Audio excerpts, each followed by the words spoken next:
One step towards cancer prevention is one step towards a cancer-free tomorrow.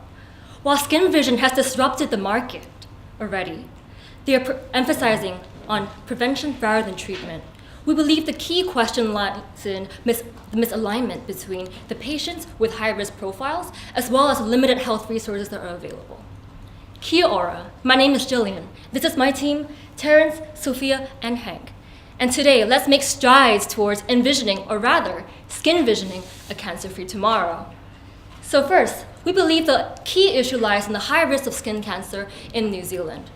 However, with this great problem, we realize there's firstly a lack of awareness towards skin cancer prevention, and secondly, a lack of access towards timely diagnosis and treatment. This causes impacts such as higher mortality rates due to skin cancer within New Zealand, as there's no preventive methods, so therefore a lower survival rate for people who are in second stages of skin cancer. The urgency in this case therefore lies in lowering barriers to gain diagnosis and treatment, as well as creating awareness towards individuals that are prone to skin cancer. Therefore, we decided to analyze a value chain to determine the first steps towards our analysis.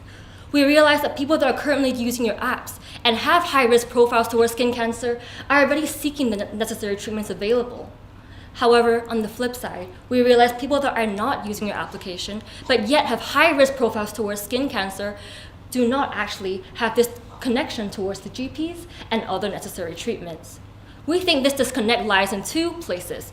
First, as we can see in the value chain, the individuals, between the people who are not using your app and the people that have high-risk profiles. And secondly, the second disconnect lies in the people who have high-risk profiles and are going to the general practitioners, but therefore might be misdiagnosed and therefore not getting timely access to the treatments necessary. So, as I identified, there are two major gaps. Firstly, the lack of awareness towards skin cancer prevention, and secondly, on the institution side, there's a lack of misdiagnosis by the general practitioners. Therefore, no timely treatment and no timely diagnosis. Therefore, we segment our analysis to individuals and general practitioners. And how do we do this? To target individuals, we believe there are different customers and we need to segment them appropriately. We want to create awareness by doing targeted marketing campaigns. And secondly, to target general practitioners, we want to incentivize adoption and usage of the application. And we would do this by changing the pay structure. So, ladies and gentlemen, and judges, let me present to you our vision. To our first strategy, educate, and our second strategy, incentivize. First, to educate by creating mobile pop-up stores towards different customer segments. And second, incentivize by providing a one-time fee towards general practitioners. All in all, our impacts are vast. We would not only have 500,000 additional downloads and also create 60 million of revenue in New Zealand in 5 years, this will provide great leaps towards a cancer-free tomorrow. So Sophia, where should we start? How do we achieve our zeroth point of contact, the individuals? Thank you, Jillian. So the zeroth point of contact currently is when the user has to get Skin Vision in order to get their diagnosis.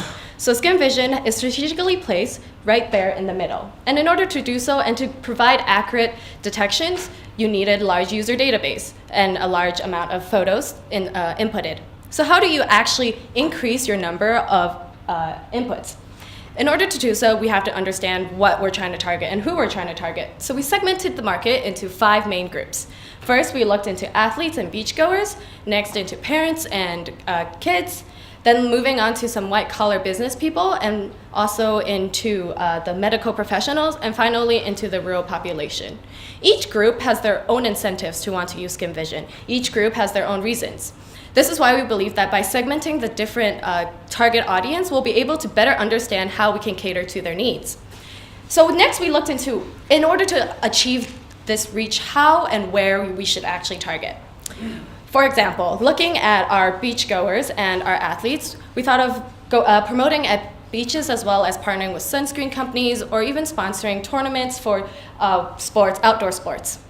Then if you're looking at parents and kids who are interested in early prevention, the best location would be schools. As for medical professionals, we're also looking into nursing schools and medical schools. And finally, for our business white collars, we looked into the fact that though they have a very health-conscious mindset and that they're always in the downtown financial service areas. So a great way to target them is through partnerships with insurance. So there are different channels and different ways to target our different customers. So how can we do this all with one strategy? And our solution is to have pop-up trailers. Our pop-up trailers are very simple. They'll have sales representatives that go around to teach the population how to use the app, different ways for skin cancer prevention. And to do so, we propose partnering with government, with insurance companies, with sunscreen companies, and the list goes on. By doing this, not only are you reaching a wider audience, you're also able to keep the mobility and the flexibility. So now that we've established this 0th point of contact, what's the first point of contact, Terrence? Thank you, Sophia. To incentivize the institutional clients that we have. So Sophia mentioned how we would touch the 0th point of contact, and we are now going to touch the first point of contact, the practitioners. So first we look at the out-of-network general practitioners, and because they are 85% of the population that has skin cancer would reach them in the first place. However, they lack the field knowledge in dermatology, and they have low incentive to promote technology such as our app, Skin Vision. How we're going to promote this? We're going to give them a package, an all-in-one package. And that means that we're going to give them unlimited use once they pay an annual fee of our product, which combines the pro and the scanning abilities of our Skin Vision app. How about in-network, in-insurance network practitioners? We realize that there are incentives for both insurance companies and the government to sponsor this, because we look at both public and private insurance. For the government, there's a rising need to cover the medical expenditure as the aging population becomes a big problem in New Zealand. For insurance, there's an increasing risk exposure due to the same problem. They have to pay out much more than before due to the increasing risk of skin cancer. So therefore, there's a strong reason for them to sponsor the adoption of our app. Financially saying, it costs $215,000 for every no action because it costs $233,000 to treat a second phase skin cancer patient. So this is a very compelling reason for them to buy our app, give it out to their insurers as an insurance themselves. So instead of paying for the $250,000, they're just going to pay us for a wide adoption of all the insurers would receive a free copy of the app, and they will be able to use it to track the changes in the lesions and therefore have a higher chance of responding to the skin cancer before it actually worsens.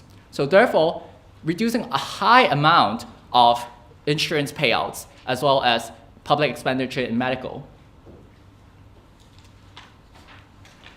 So we're going to provide them unlimited use with $50K per case once something happened. And so now, Hank, can you tell us how much revenue we're going to generate? 60 million in New Zealand only. And we broke it down by different segments. For app, we're going to be able to get $40 million. And then going forward with the subscription service, we're going to be able to get more than $200,000.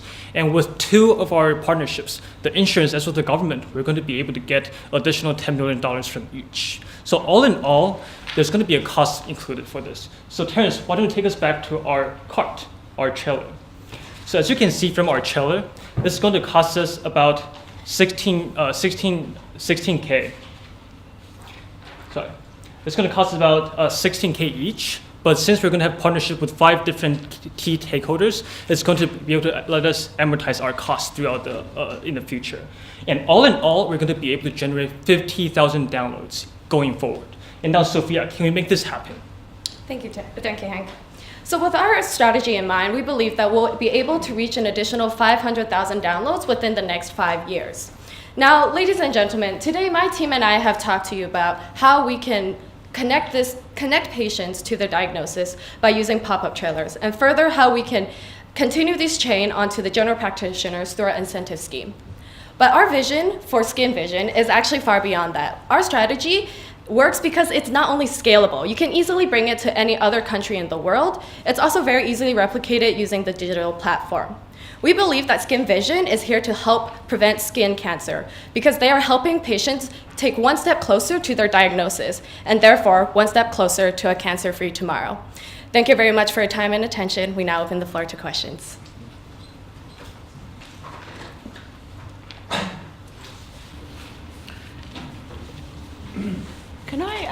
So in your strategy, just so I'm correct, you're offering the doctors the Skin Vision app. Is that right? Yes, so we're authoring the general practitioners the use of the scanning as well, because we believe that the major driver of this is most, especially the metropolitan people, they would not be doing this checks themselves. There's a stronger incentive for the doctors to promote it through their service, because we expect the first point of contact is where the patients, potential patients, would actually first go to the GPs. But we'll also strategize sales and promotion of our app to the consumers with our first strategy. So we're actually touching on both points of contact. So we're maximizing the opportunities of touching them. We believe that general practitioners are drivers of these users, and with increasing users, there's increasing accuracy and increased popularity of your application as well. Well done, guys. Just further on the point about the GPs, can you explain a bit more about your package idea? I'm just not quite sure how the pricing would work, what's actually involved in the package. So the pricing currently is $150 for the Pro, but it's only for viewing the pictures that patients send in. So instead of that, we're rearranging it so the doctors out of network would pay $300, and they would also get the unlimited use, but they would be referring their patients to use our app, which would be the individual. So we would have a two-stream income from that side. So from the other side, which is the in-network, we're actually going to have the primary revenue from the insurance companies themselves. So instead of paying out every time when a patient uses the app, all the insurers would actually get unlimited trials, and the insurance companies would pay us $50,000 for any actual finding of case. We believe that this is justifiable because, as illustrated, it costs $250K just if a case actually happens. So $50K is just 25% of it when a case actually happens, so it saves the company over $200K per case. On average, it actually costs $6.25 per customer in a projection. So it would make very much economical sense for both the companies and the general practitioners. How are you going to treat, I think the 233,000 was for melanoma cases, right? But I think there's somewhere in the case where it says most skin cancers are non-melanoma. And I think the app is also designed to identify the non-melanoma skin cancers. Have you thought about what the package is on that? Because like if a patient identifies one of those, they'll often want that to be surgically removed, or you can do ointment, so did you think about that? Yeah. So that could be a substantial cost to the insurers, right? Definitely. Yeah. So the biggest difference here is that when we calculated the break-even and the pricing of this, we realized that only 60 patients have to be identified for the payments to be broken even. So every year there are 500 of those cases right now that escalate from stage 1 to stage 2. So it's just 10% of it already break even for all the companies that we have in the estimated pool. For the surgery part and treatment part, we believe that's not our forte and our emphasis in the app, because we're mostly on the diagnosis and the preventive side. We believe that ultimately, because we prevent a lot more cases through partnering with the government and insurance, it would actually cut down on the spending in terms of public and private expenditure on treatments. And we believe that the treatments would best be handled by dermatologists, which we also did not focus on this because we believe dermatologists could spot right there whether your lesion is stage 2 or actually a skin cancer, and they do not have to rely on our app. They could rely on their professional judgment. So we target more on the consumer side and the less expertise side. Mm-hmm. Yes. In your targeting of the consumers, it's quite a broad and general. How are you going to target men specifically, because they are the largest group of skin cancer sufferers?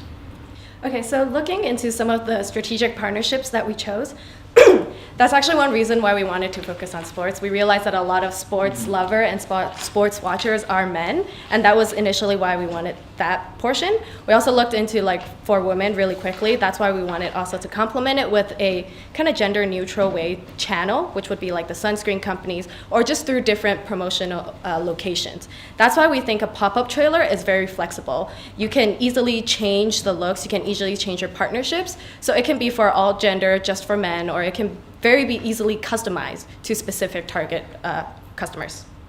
I just think in the rural areas, you can drive for a long time in a pop-up trailer before you actually see someone. Probably not the best way to target a rural community.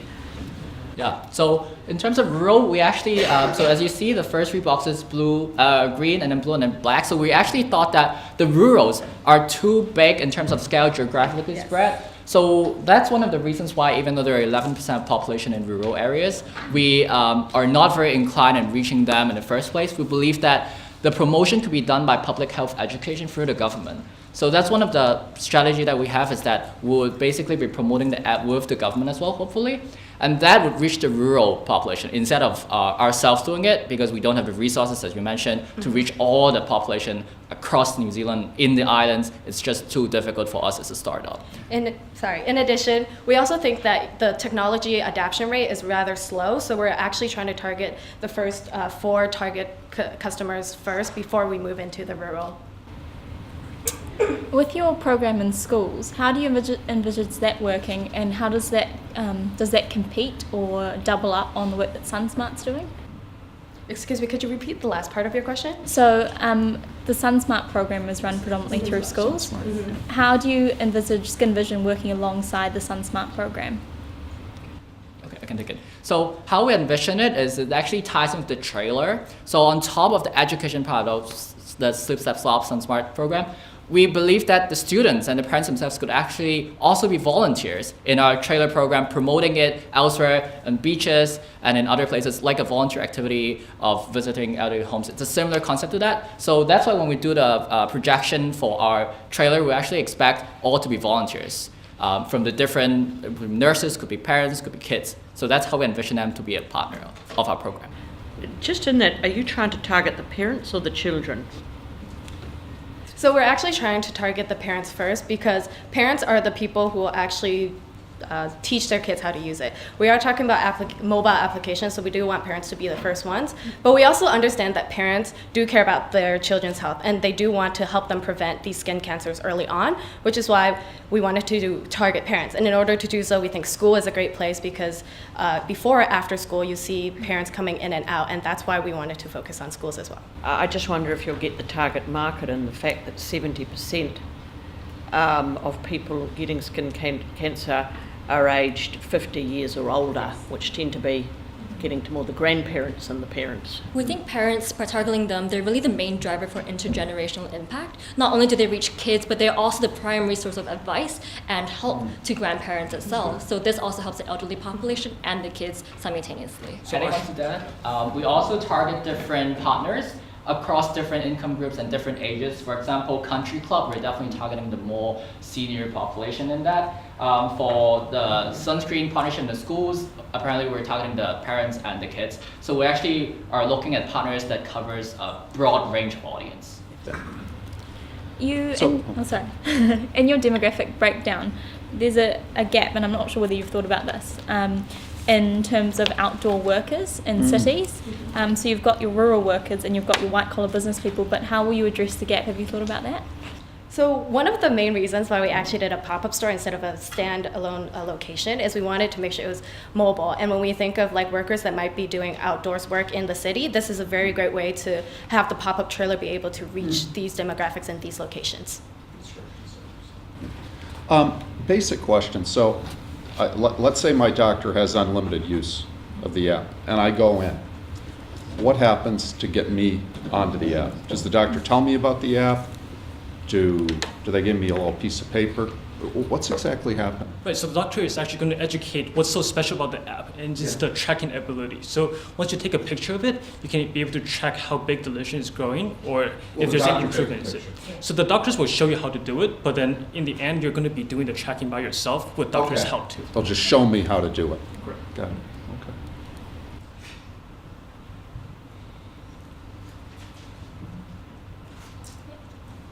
Okay. All right. Thank you very much. Thank you so much.